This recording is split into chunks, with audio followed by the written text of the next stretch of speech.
Para saan? Para sa mga araw na ito.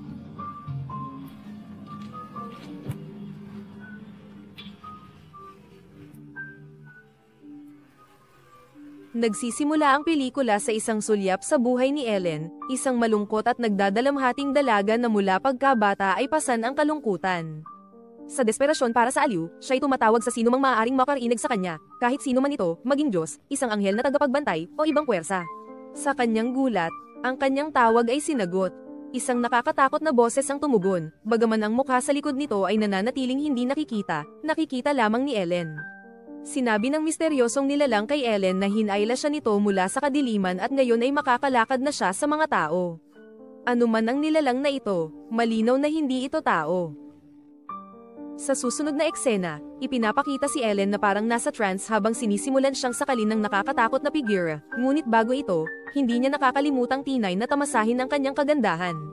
Pagkatapos ay lumipat ang kwento sa taong 1838 sa isang kathang-isip na bayan sa Alemanya na tinatawag na Weisbach, isang bagong buhay, ngunit may mga anino pa rin. Ngayon ay kasal na si Ellen sa isang ahente ng real estate na nagngangalang Thomas, na labis na nagmamahal sa kanya at ginagawa ang lahat para alagaan siya.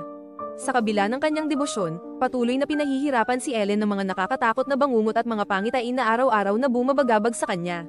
Ang sitwasyong ito ay nag-iiwan kay Thomas na nag-aalala at hindi matatag sa pananalapi, habang sinusubukan niyang bayaran ang kanyang paggamot, nais niyang ibigay ang lahat ng kanyang hinihiling.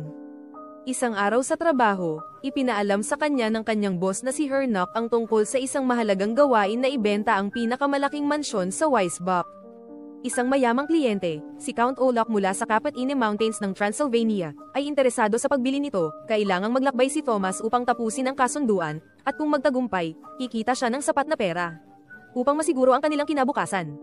Bagaman sabik ngunit kinakabahan, umuwi si Thomas upang sabihin kay Ellen ang tungkol sa kanyang nalalapit na paglalakbay. Siya ay nagiging halatang nababahala at nakiusap sa kanya na huwag umalis dahil natatakot siyang mag-isa. Ibinahagi ni Ellen ang isang kakaibang panaginip na minsan niyang naranasan kung saan siya ay nagpakasal sa kamatayan mismo, na nag-iwan sa kanya ng napapaligiran ng kaligayahan na naging kawalan.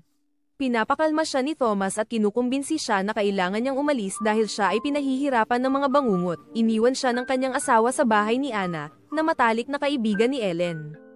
Gayun din, ang anak ni Anna ay malapit kay Ellen.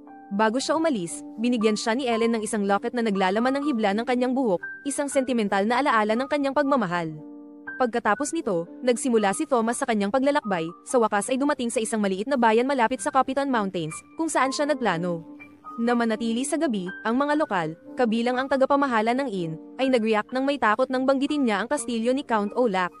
Binalaan nila siya na iwanan ang kanyang paglalakbay, sinasabing ang kastilyo ay tahanan ng isang hindi masabi na kasamaan na nagdadala ng pagkawasak. Hindi pinapansin ang kanilang mga babala, umupa si Thomas ng kwarto para sa gabi, gayon din, binalaan siya ng may-ari ng lupa na huwag pumunta doon, at naiinis si Thomas sa pakikinig sa parehong pahayag ng paulit-ulit. Habang nananatili doon, nasaksihan niya ang isang kakaibang ritual na kinasasangkutan ng mga gypsy. Pinangunahan nila ang isang hubad na babae sa kabayo patungo sa isang libingan kung saan sinaksak nila ang isang bangkay sa isang libingan na sinasabi nilang pag-aari ng isang vampira. Nabigla si Thomas sa eksena at nagtataka kung ito ay isang panaginip lamang. Kinabukasan, napagtanto niyang hindi ito panaginip at ipinagpatuloy ang kanyang paglalakbay. Sa kabilang banda, isiniwalat na si Nock ay nakipagkasundo sa isang misteryosong nilalang na walang iba kundi isang vampira. Si Nock ay naging kanyang lingkod at sabik na maglingkod sa kanya. Habang papalapit siya sa kastilyo ni Count Olaf, lumitaw ang isang misteryosong karwahe na hinihila ng kabayo at dinala siya diretso sa nakakatakot na kuta. Sa wakas ay nakilala ni Thomas ang Count, na ang mukha ay nananatiling nakatago sa anino, ngunit ang kanyang boses ay nakakatakot. Si Olaf ay kakaiba at nakakagambala, ngunit hindi siya nag-aksaya ng oras sa pagtatapos ng kasunduan sa real estate. Gayun din, nagtanong si Thomas tungkol sa mga chismis tungkol sa kanya, ngunit itinuturing niya itong isang puting kasinungalingan. Sino ang nakakaalam na ito ang magiging pinakamalaking bangungot niya sa buong buhay niya? Habang hapunan, aksidenteng nasugatan ni Thomas ang kanyang daliri, na nagdulot ng patak ng dugo na bumagsak. Kakaiba ang reaksyon ni Olaf, ang kanyang pag-uugali ay nagiging kakaiba habang tinitingnan niya ang dugo. Natatakot si Thomas sa pag-uugali ni Olaf.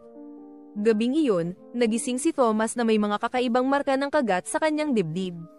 Ibinabalewala ni Olaf ang kanyang mga alalahanin, sinisisi ang mga marka sa mga ligaw na daga. Pagkatapos, pinirmahan nila ang kasunduan, ngunit ang wika ay pag-aari ng mga ninuno ni Olaf, kaya't nang hindi binabasa at nauunawaan ang kontrata, nakita na ni Olaf ang locket ng pag-ibig at hindi nag-aksaya ng oras upang kunin ito mula sa kanya.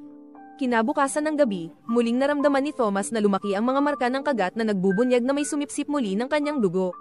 Gayunpaman, nagsimulang maghinala si Thomas na may nangyayaring masama habang nag-iikot sa kastilyo. Natisod siya sa isang nakatagong silid na naglalaman ng kabaong. Nang buksan niya ito, nabigla siya nang makita si Oleg na nakahiga sa loob, na isiniwalat ang tunay na kalikasan ng Count bilang isang vampira. Sinubukan ni Thomas na makatakas ngunit na corner, kinuha ni Oleg ang locket ni Ellen at tila bumuo ng isang supernatural na koneksyon sa kanya. Sinimulan din ni Oleg na sipsipin ang dugo ni Thomas.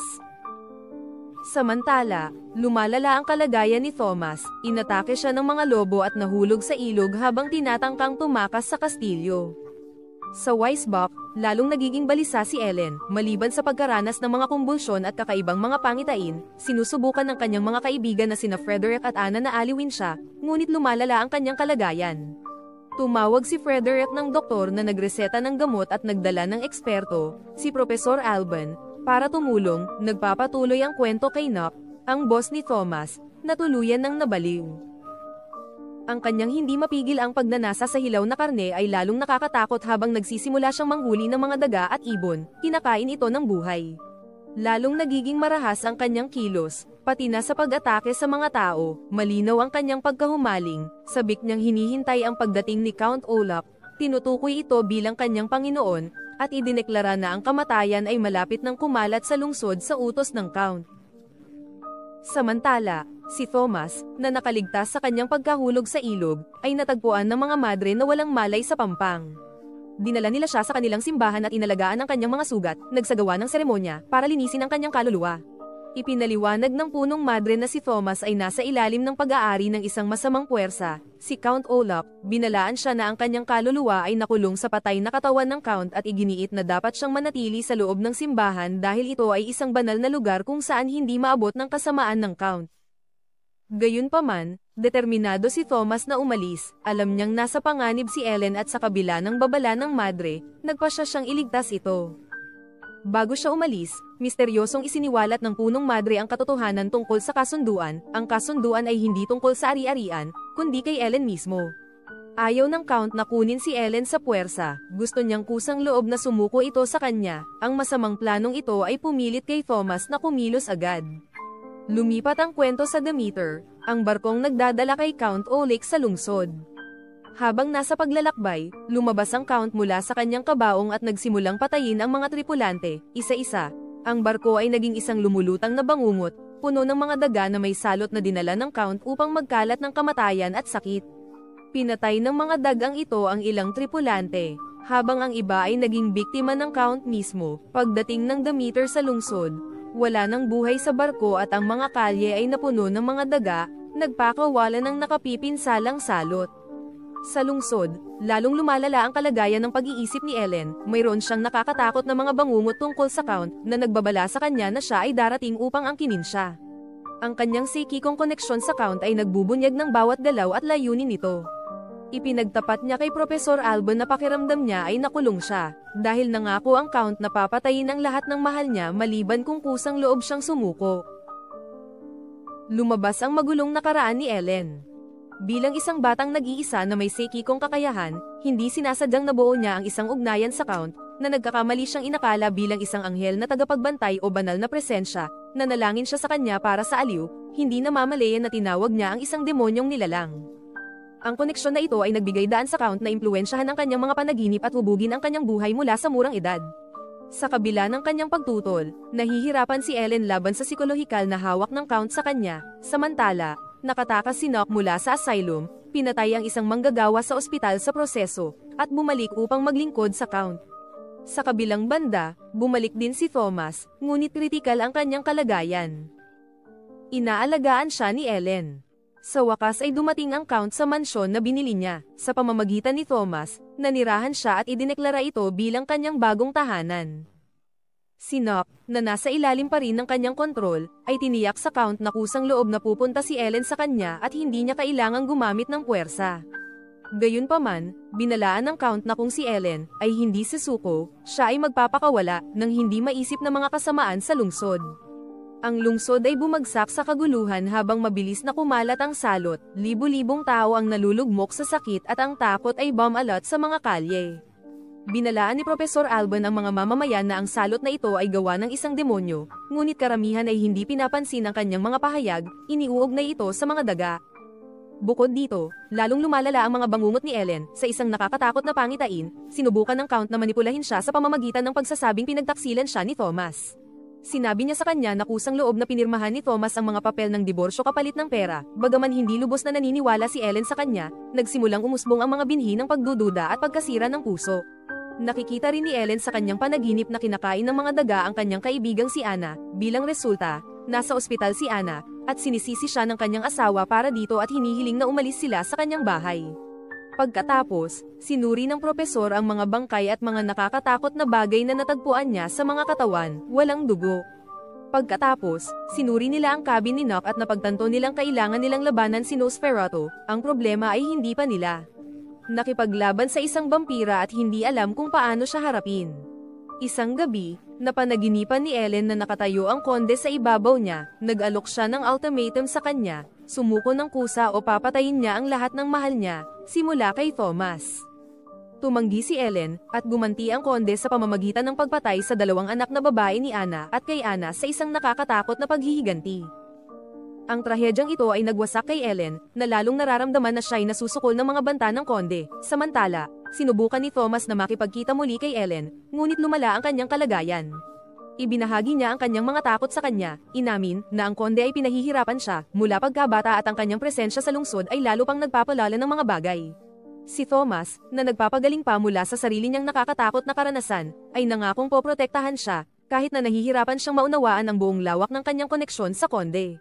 Sa kabilang banda, ang asawa ni Anna ay naging malapit sa bangkay ng kanyang asawa at siya mismo ay namatay sa salot.